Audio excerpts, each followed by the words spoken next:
써봤다? 확실히 좋았다. 안녕하세요, 채원입니다. 오늘은 2019년부터 쓸 수 있는 다이어리를 소개해 볼 거예요. 제가 스케줄러를 쓰는 이유는 크게 3가지입니다. 1번, 스케줄을 관리한다. 2번, 성취 목록을 적는다. 3번, 랜덤 노트 필기를 한다.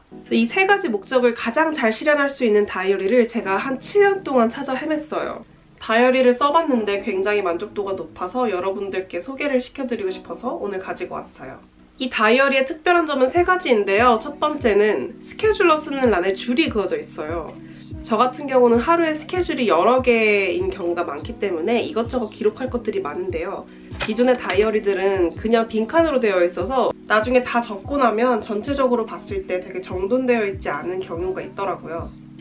이 스케줄러 같은 경우는 이것저것 줄을 그어가지고 스케줄을 관리할 수 있으니까 훨씬 더 정돈된 느낌이 들었어요. 그래서 좋았어요.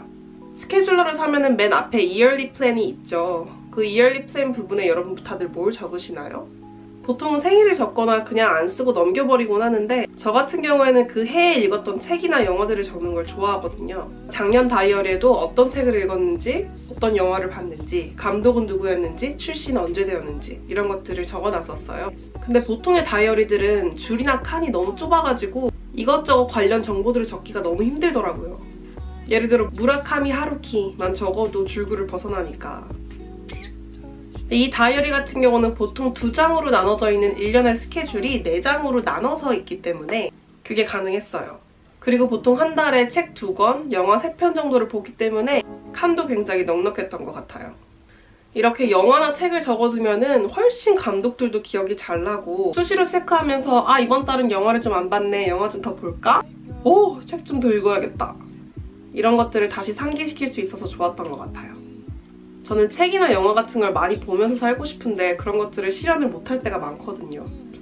올해는 책을 많이 못 읽었는데 작년 같은 경우는 책 24권을 읽겠다 이렇게 마음먹고 진짜 24권 달성을 했거든요.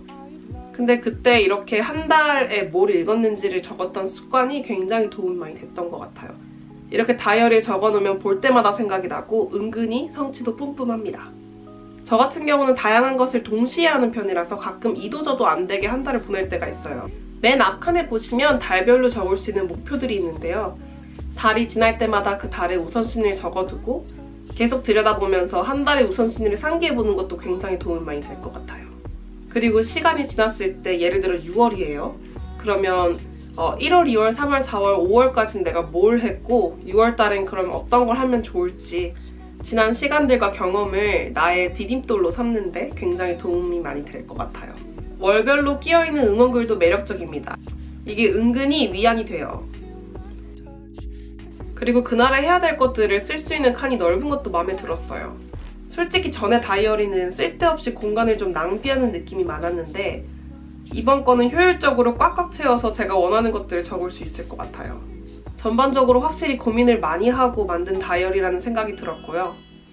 요즘 휴대폰 스케줄러 쓰는 분들 많은데 다이어리에 이것저것 기록을 남겨두면 그게 은근히 도움이 많이 돼요. 더 정돈되고 충만한 삶을 살 수 있는 느낌?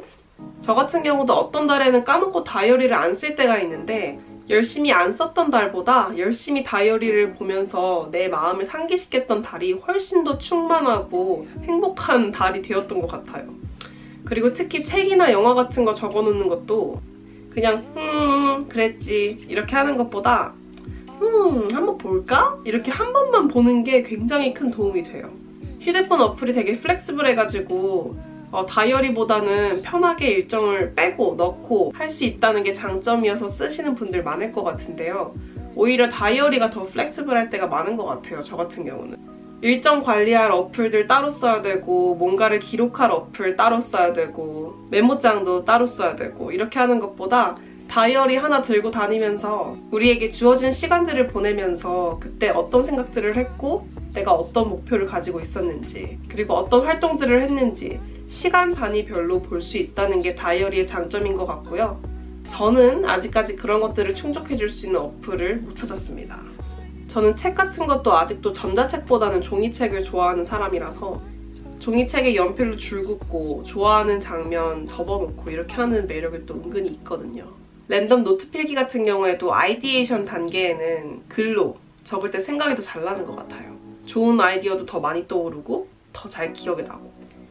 저는 앞으로 이걸로 정착할 것 같아요. 12월부터 쓸 수 있으니까요. 사고 싶은 분들은 가서 한번 살펴보시는 것도 괜찮을 것 같아요. 저는 교보문고 디큐브 시티점에서 구매했습니다. 다양한 버전 있습니다. 다음에 또 소개할 만한 제품 생기면 돌아올게요. 빠이!